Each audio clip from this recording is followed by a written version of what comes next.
ചെടികളോടൊപ്പം പച്ചപ്പും ഹരിതാപവും കൂടി വന്നപ്പോൾ നമ്മളുടെ മുറ്റം ഏതാണ്ട് ഈ അവസ്ഥയിലായി.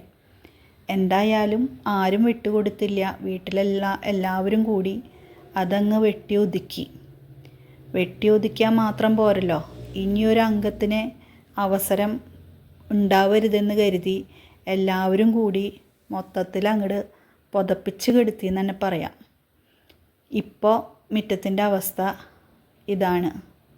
അതുകൊണ്ടൊന്നും നമ്മൾ കുലുങ്ങില്ല കേട്ടോ. നമ്മുടെ കയ്യിലിരിക്കണ ഇവരെയൊക്കെ നല്ല രീതിക്ക് നിരത്തി വെച്ചാൽ നമ്മുടെ പഴയ പ്രൗഢിയും പ്രതാപമൊക്കെ നമുക്ക് വീണ്ടെടുക്കാൻ പറ്റുമല്ലോ. നമ്മുടെ ഈ കുഞ്ഞ് ചാനൽ തുടങ്ങിയിട്ട് അധികം നാളായിട്ടില്ല.